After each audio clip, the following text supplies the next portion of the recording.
Episode 3 এর শুরুতেই আমরা দেখতে পাই সেউন যখন এমনটা করছিল তখন হেজু সেউনকে জিজ্ঞেস করে যে তুমি কি করতে চাইছো, কি দেখতে চাইছো তুমি।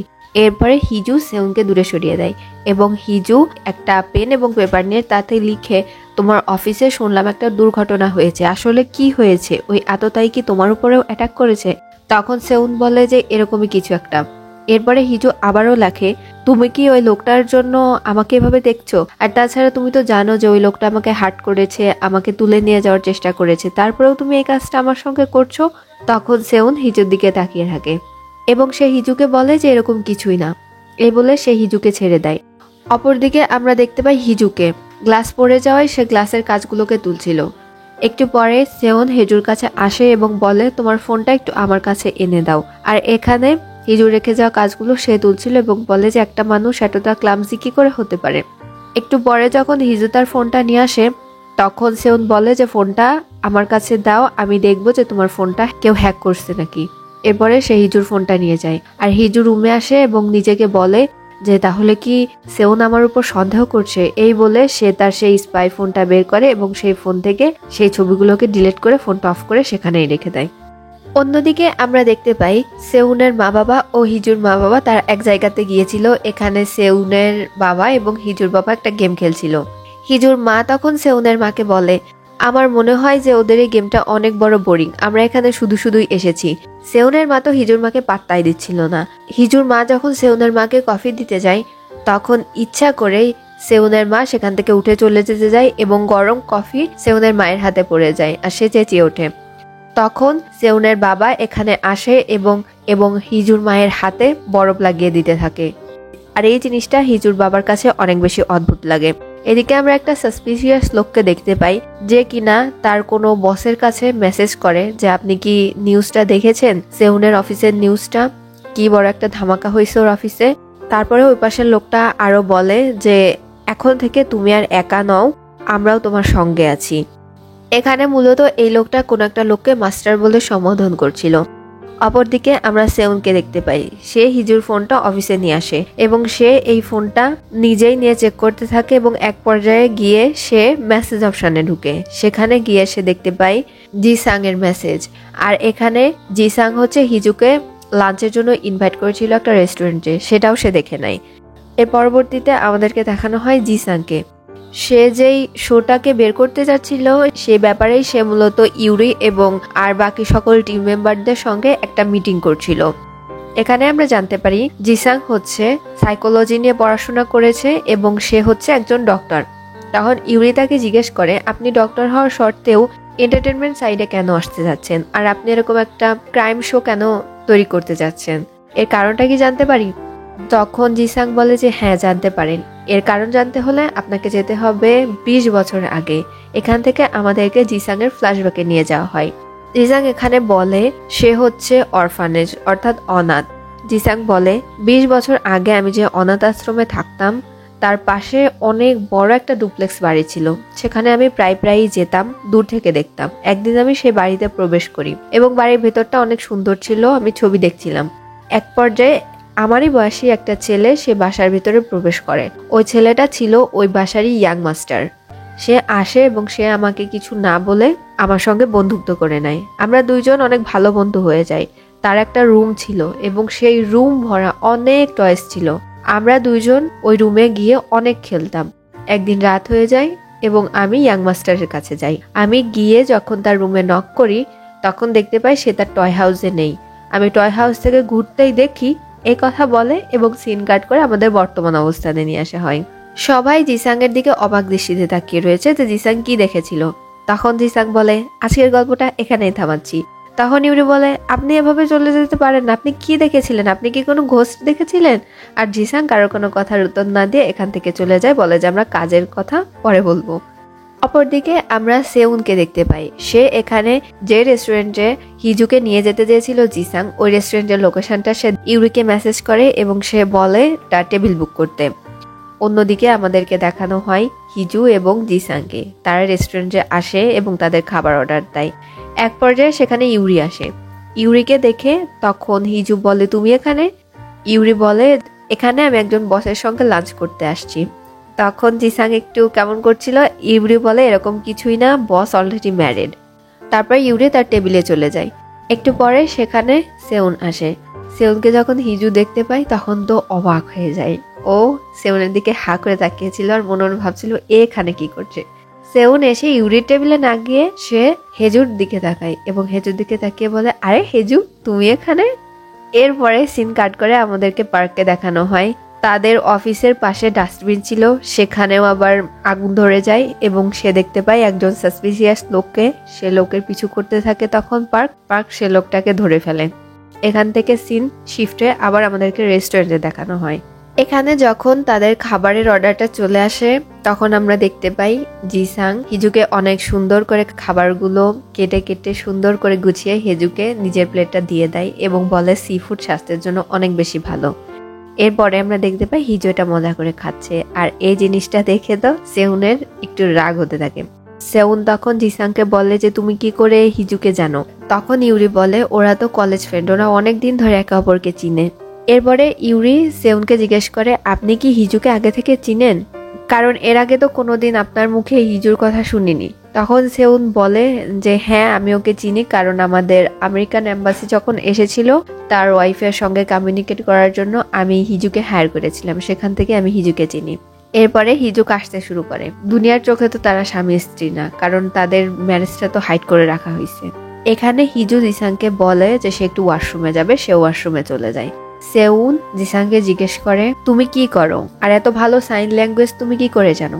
তখন ইউরি সেউনকে বলে জিসাং হচ্ছে একজন মনোবিশেষজ্ঞ ডক্টর এবং এরই সাথে সে এন্টারটেনমেন্ট ফিল্ডেও আসতে চলেছে। সেউন আবার জিসাংকে জিজ্ঞেস করে তুমি কি ম্যারিড? তখন জিসাং সেউনের দিকে তাকিয়ে বলে কেন, তুমি কি ইন্টারেস্টেড আছো নাকি আমার উপর? আমরা দেখতে পাই সেউনের তখন একটা কল আসে এবং সেউন সে কলটাকে রিসিভ করার জন্য অন্য এক পাশে যায়। এখানে পার্ক তাকে বলে যে একজন লোককে আমি ধরেছি যাকে আমার সাসপিশিয়াস মনে হয়েছিল, কিন্তু সেই লোকটা ইনভেস্টিগেট করে জানতে পারে সেই লোকটা এরকম কাজ করে বেড়ায় কারণ সে ক্যাটকে একদমই দুই চোখে দেখতে পারে না। সে ক্যাটকে হার্ট করার জন্য এরকম কাজ করে বেড়ায়, তাছাড়া আর কোনো নিউজই পাইনি। এরপরে সেউন বলে আচ্ছা তুমি ভালো করে ইনভেস্টিগেট করো, কারণ যারা পশু পাখিকে ভালোবাসে না তারা তো মানুষেরও শত্রু। এদিকে আমরা দেখতে পাই হিজু সেউনের কাছে আসে এবং সে সেউনকে বলে যে তুমি কি করছো? সেউন বলে কি করছি? তখন হিজু বলে যে তুমি আমার পেছনে স্পাইগিরি করছো, আমি এখানে লাঞ্চ করতে আসছি আর সেই জন্য তুমি এখানে আসছো। আর শুনো, জিসাংকে সাসপেক্ট মানার কিছুই নেই, ও আমার কলেজ ফ্রেন্ড, আমি ওকে অনেক দিন ধরে চিনি। তখন সেউন হিজুকে বলে আসলে কি 20 বছর ধরে তুমি আমাকে চিনতে পেরেছো আমি আসলে কেমন? হিজু তখন সেউনের দিকে তাকিয়ে থাকে। সেউন হিজুকে বলে দেখো, ও তোমার ফ্রেন্ড ছিল, কিন্তু আমার কাছে ও শুধুই মাত্র একজন সাসপেক্ট। ও তোমাকে হার্ট করতে পারে আর আমি ওকে এভাবেই দেখছি। আমার কাছে ও হঠাৎ করে উড়ে এসে জুড়ে বসা একজন মানুষ। হিজু কিছু টেক্সট করে তাকে বলবে, এর আগেই কল আসে তার অফিসের সেই বান্ধবীর থেকে। তারপরে হিজু এখানে সবার সামনে আসে এবং বলে যে আমাকে এখনই বেরোতে হবে। এখানে আমরা দেখতে পাই জিসাং ও সেউন দুজনের ভিতরে বিল দেয়া নিয়ে টানাটানি লেগে যায়। যাই হোক, এক পর্যায়ে সেউন জিসাং এর পার্সোনাল কার্ডটা চায়।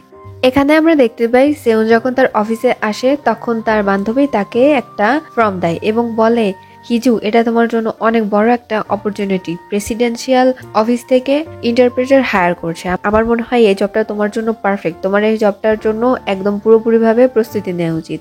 এখানে হিজু তার বান্ধবীকে বলে এইসব ছাড়ো। সে তার বান্ধবীকে বলে আমি চাইছি যে আমার হাজবেন্ডের সঙ্গে ডিভোর্স নিতে। তখন তার বান্ধবী বলে তোমার হাজবেন্ডকে তো এ পর্যন্ত দেখলামই না। যাই হোক, কিন্তু কেন তুমি তোমার হাজবেন্ডের থেকে ডিভোর্স নিতে চাও? তখন হিজু বলে কারণ সে চায় আমি যেন মারা যাই।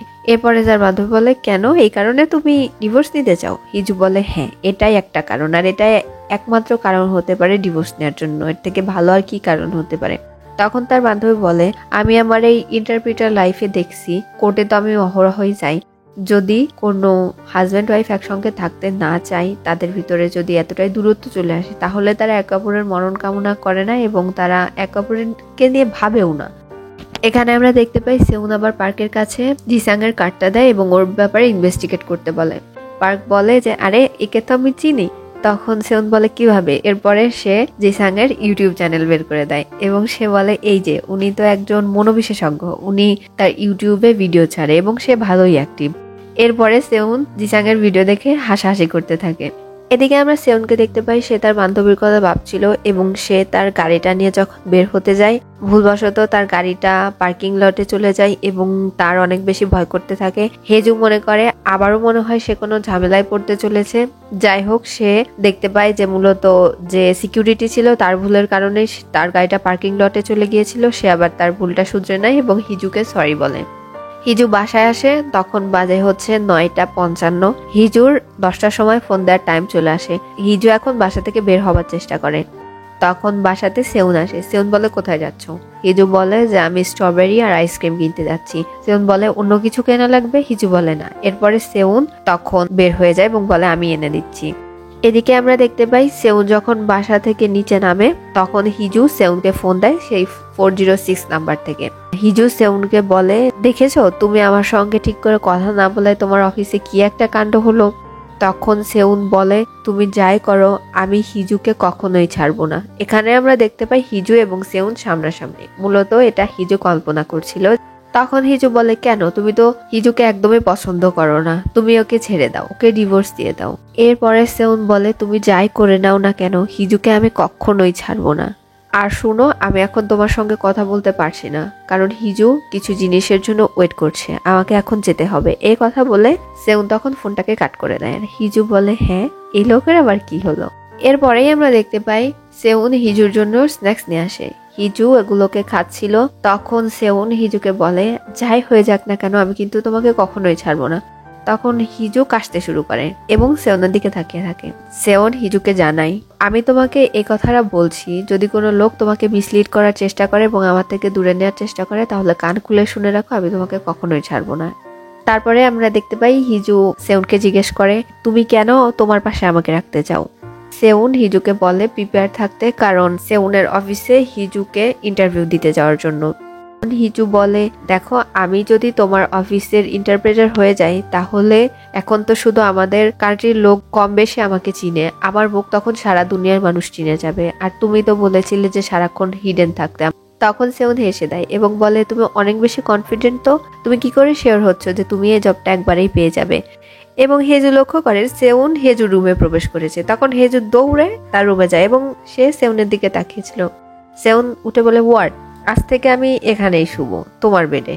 এক রুমে থাকলে কিছুই হবে না, আমি নিশ্চয়ই তোমার গায়ের উপর ঝাঁপিয়ে পড়বো না, তাহলে এতদিন অনেক কিছুই হয়ে যেত। হেজু তার দিকে চোখ বড় বড় করে তাকাই। এরপরে সেউন বলে দেখো সেই 406 কত বড় ডেঞ্জারাস সেটা তো তুমি দেখেইছো। সে আমার অফিসেও অ্যাটাক করেছে, তোমার উপরেও অ্যাটাক করেছে, বাসায়ও যে সে অ্যাটাক করবে না তার কি কোনো গ্যারান্টি আছে? নিশ্চয় না। এই জন্য তোমাকে প্রোটেক্ট করার জন্য আমার মনে হয় এখানেই থাকা উচিত। সেউন শুয়ে পড়ে। তারপর আবার সেউন উঠে হিজুকে বলে তুমি কি নিজেকে কন্ট্রোল করতে পারবে না, এই জন্য তুমি ভয় পাচ্ছ? হিজু তখন সেউনের মাথার নিচে থেকে নিজের বালিশটাকে টেনে নেয় এবং এই প্রথমবার তারা দুইজন একসঙ্গে ঘুমিয়ে পড়ে। আমরা এখানে দেখতে পাই হিজু যখন ঘুমিয়ে পড়ে তখন অনেকক্ষণ সেউন হিজুর দিকে তাকিয়েছিল। এখান থেকে সিন শিফট হয়ে আমাদেরকে হিজুর ছোটবেলাতে নিয়ে যাওয়া হয়। এখানে আমরা দেখতে পাই হিজু হসপিটালের বেডে শুয়ে আছে এবং তার সেন্স নেই। হিজুর যখন সেন্স আসে তখন দেখতে পাই যে হিজুর মা তার পাশে বসে কাঁদছে। সে তার মায়ের দিকে তাকে মা বলে ডাকে।